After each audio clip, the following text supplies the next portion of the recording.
Hello दोस्तों, नमस्कार। मैं ममता शर्मा अपने YouTube channel learning with Mamta Sharma में आप लोगों का स्वागत करती हूँ। जैसा कि आप सब लोग जानते हैं, मैं आपको साइकोलॉजी और हिंदी की जो क्लासें हैं वो प्रोवाइड करवा रही हूँ। तो सारी चीज़ें बार बार रिपीट करने की ज़रूरत नहीं है भाई। तो जो भी मेरी वीडियो देख रहा है उनको पता ही होगा कि हमने अभी तक जो है जीन पियाजे की संज्ञानात्मक विकास की जो अवस्थाएं पढ़ ली थी।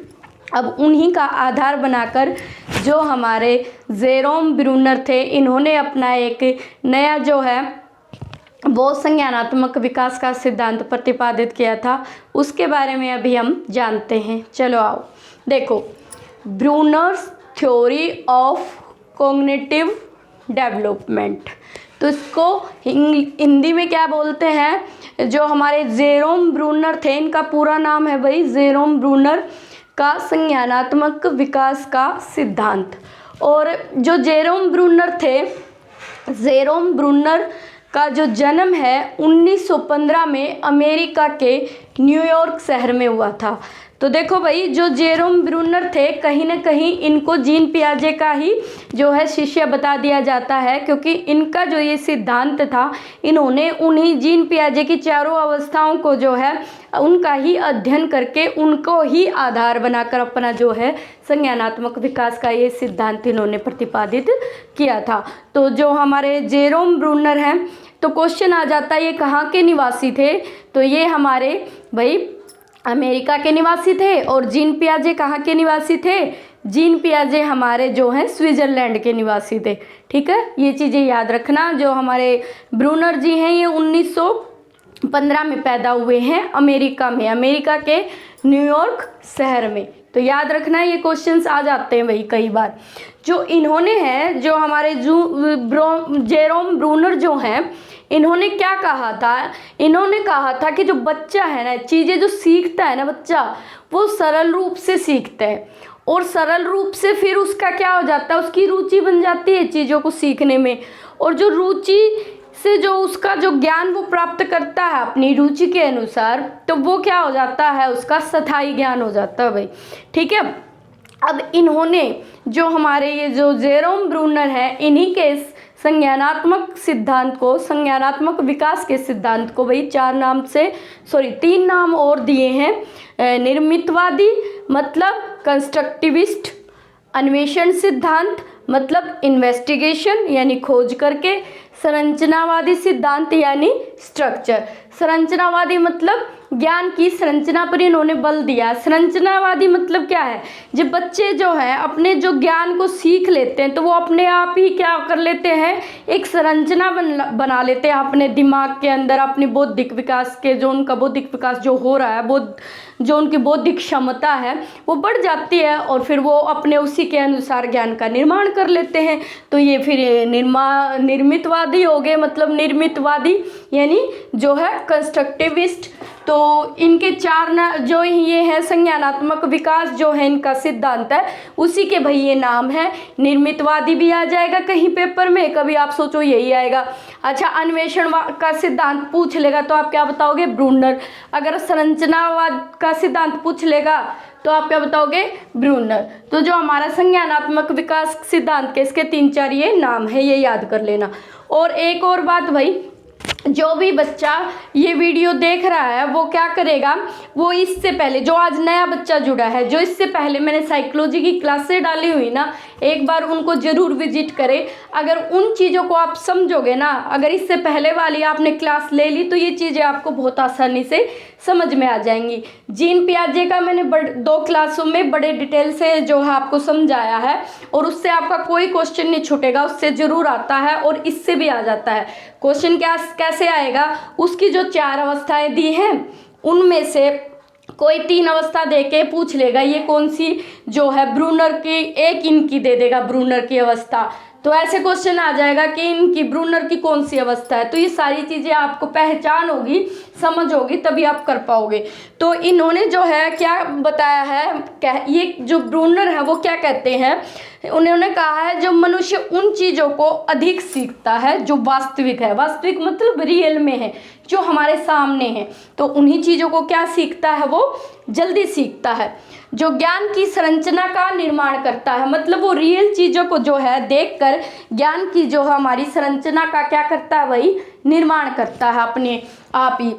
तो जो ब्रूनर थे, ब्रूनर ने 3 अवस्थाएं दी हैं भाई। जीन पियाजे ने 4 अवस्था दी थी और ब्रूनर ने जो है 3 अवस्थाएं दी हैं। जो पहली 2 अवस्थाएं वो इनकी और उनकी लगभग सेम है, तो जो आपने वो पढ़ी है तो वही सेम विशेषताएं इन्होंने दी है। बस इन्होंने क्या किया है, जो जीन पियाजे की जो पिछली वाली 2 अवस्थाएं थी, मूर्त संक्रियात्मक अवस्था और औपचारिक संक्रियात्मक अवस्था, उन्होंने उसको एक ही में डाल दिया, सिंबॉलिक में। तो हम अब इसकी अवस्थाएं पढ़ेंगे भाई। जो ब्रूनर ने 3 अवस्थाएं दी हैं, नंबर 1 कौन सी भाई, क्रियात्मक अवस्था। तो वही इनका जो समय है, जीन पियाजे का 0 से जो है 2 वर्ष था, इनका क्रियात्मक अवस्था का जो है 0 से 18 माह तक का। इन्होंने अपना कोई टाइम कहीं पे भी मेंशन नहीं किया है, ये सब हम अपने आप ही मतलब पढ़ाते वक्त जो है कर लेते हैं कि भाई ये इस एज से इस एज तक है, उन्होंने कहीं भी डेफिनेट नहीं कर रखा है। तो जो इनकी जो पहली अवस्था है, आप कैसे याद करोगे, हिंदी में कई नाम होते हैं भाई इसके, आप इनएक्टिव स्टेज करके आप नाम जो है ये याद कर लेना, इनएक्टिव स्टेज। फर्स्ट अवस्था ब्रूनर की इनएक्टिव स्टेज, और सेकंड अवस्था आइकोनिक स्टेज, और थर्ड अवस्था सिंबॉलिक स्टेज।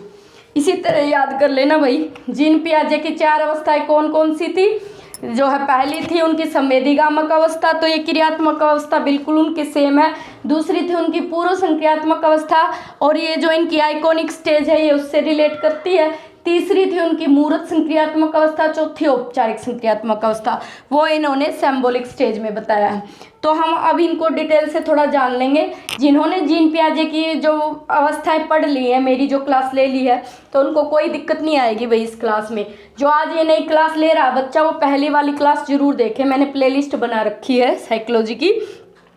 तो प्रतिबिंबात्मक अवस्था, पहले क्रियात्मक अवस्था को जान लेते हैं। इसमें क्या बताया उन्होंने, इसमें बताया उन्होंने कि जो बच्चा है वो क्रिया पर आधारित रहता है। बालक अपनी अनुभूतियों को शब्दहीन क्रियाओं द्वारा व्यक्त करता है।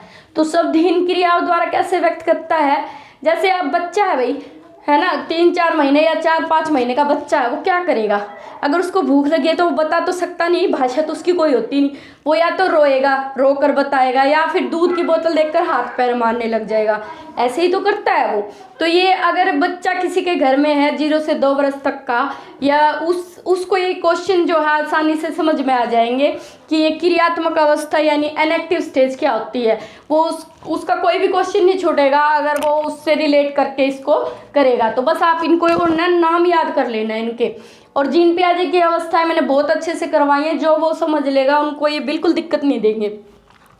तो वो अपनी अनुभूतियों को जो है शब्दहीन यानी कि बिना भाषा के ही बताता है, व्यक्त करता है क्रियाओं के द्वारा। दूसरा क्या है भाई, प्रतिबिंबात्मक अवस्था यानी आइकोनिक स्टेज। आइकोनिक स्टेज क्या होती है भाई, इसमें बच्चा 18 माह से 7 वर्ष तक का होता है। बालक का जो संज्ञान है, मतलब जो बच्चा है, संज्ञान का क्या मतलब है भाई, बौद्धिक क्षमताओं का विकास करना, मतलब चीज़ें कैसे सीख रहा है।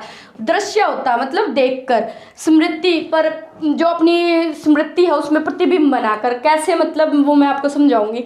जब हमारा 2 या 3 साल का बच्चा जब स्कूल आता है, प्री नर्सरी में आता है, तो हम उसको कैसे सिखाते हैं भाई, हम उसको सिखाते हैं चित्रों के द्वारा। हम जो बुक उसको अल्फ़ाबेट सिखाएंगे या फिर ऐसे अनार, ये वर्णमाला, हिंदी वर्णमाला सिखाएंगे। कैसे सिखाएंगे, ऐसे अनार, बड़ा सा अनार का जो है पिक्चर होगा और साथ में ए लिखा होगा, उसको रिलेट करेंगे दोनों को। ऐसे ही ए फॉर एप्पल, तो हर चीज़ उसको हम ऐसे ही बताते, बेटा ये ताजमहल है, मतलब हम कुछ भी उसको कोई एनिमल, तो उसको पिक्चर दिखाकर हम उसको सिखाते हैं। तो ये प्रतिबिंबात्मक होगी हमारी। तो सेकेंड स्टेज कौन सी होगी भाई, आइकोनिक। इससे याद कर लेना, आइकोनिक स्टेज में क्या करता है, वो चित्रों के माध्यम से जो है चीज़ें सीखता है, ठीक है। और इसी को आइकोनिक स्टेज को हिंदी में प्रतिबिंबात्मक बोलते हैं और छायात्मक बोलते हैं।